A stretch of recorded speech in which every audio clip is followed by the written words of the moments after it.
With hundreds of thousands of Americans contracting COVID every day, health officials worry many more people could end up suffering from so-called long COVID, the mysterious ailment that can affect the body and the mind for months, sometimes longer, after an initial infection. William Brangham has a look at the latest research on the disorder, beginning with a perspective from a long COVID survivor and advocate. Judy, one of the largest grassroots support groups for people suffering from long COVID is called Survivor Corps. It has roughly 200,000 members.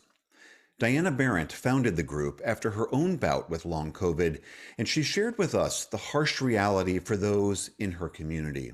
Our members are going through hell. Just surviving COVID does not mean recovery from COVID, and they are experiencing things as dramatic as Parkinsonian-like tremors and feelings of inner vibrations that are causing them to not be able to sleep, extreme neuropathic pain that mimics advanced diabetes. We are getting suicide threats daily. People are losing hope. I'm overwhelmed with fear about the sheer number of people who have been affected by COVID. And the more we realize that it is also a neurological disease, it really should put the fear of God into everybody. My biggest fear that is in 10 years, we see a group of 30-year-olds being diagnosed with neurodegenerative diseases, and we are not tracking them.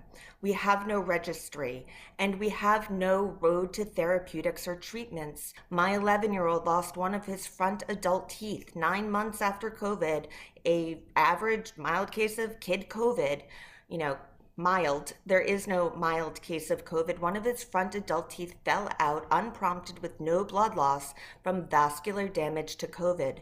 Even if you've already had COVID and you've recovered, even if you've had COVID and been boosted, you are still at risk of getting it again.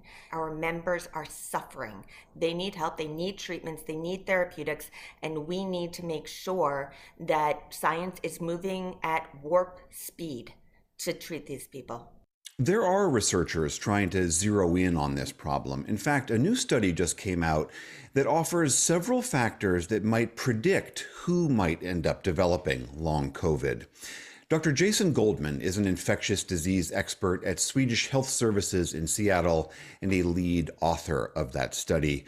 Dr. Goldman, it's very, very good to have you on the News Hour. We just heard from Diana Barrett expressing this concern about how difficult this condition is. And so if someone is out there listening to this and thinking that they might have symptoms of long COVID, can you tell us a little bit about the symptoms that you saw and that you studied in your work? Thank you, William. We're seeing a whole host of symptoms in patients after they have COVID. And some of the most common symptoms are fatigue, sometimes muscle or joint pains, or other aches, and also respiratory symptoms, cough, shortness of breath. These are some of the most common, but there's also other symptoms like depression and anxiety that patients are suffering from following a diagnosis of COVID. And that's got to be complicated too, because those symptoms seem to overlap with so many other conditions that could afflict people. Exactly. This syndrome of long COVID is complex. It affects nearly all organ systems, and there's also an overlay of psychosocial factors and the collective trauma we've been experiencing. So it's very hard to tease the biology out with such a complicated syndrome, but that's what we're intending to do. So your study identified 4 possible characteristics that might predict whether or not someone develops long COVID. Can you just explain briefly what those 4 items were? Sure. The 4 factors that we studied that when measured at the time of acute COVID diagnosis that later predict the development of long COVID were 1, the presence of autoantibodies. These are proteins that the body makes against self that are pathogenic and cause diseases like lupus. The second was the presence of SARS-CoV-2, which is the virus that causes COVID, in the bloodstream at the time of acute diagnosis. The next one was another virus called Epstein-Barr virus, which is the common cause of mono. And the last one was type 2 diabetes. Of those 4 factors, do they provide some insight into treatment of this? I mean, some of those things seem like things you might be able to predict or treat or address. Do they offer a pathway forward for treating this condition? That's a really great question, William. We're very hopeful that our work will be a foundation for developing treatments. The one that I'm most excited about is the finding that the SARS-CoV-2 virus in the bloodstream predicts long COVID. This has implications for treating with antivirals. Now, we're not quite there yet because the data doesn't support that treating with antivirals prevents long COVID. That's a sort of a next step. And, we're in some ways getting some of this data, but it's going to be coming slowly. We know that long COVID can present in people in many, many different ways, mild cases or more severe cases. Does your research indicate which of those four categories might put someone into the more severe versus the mild category?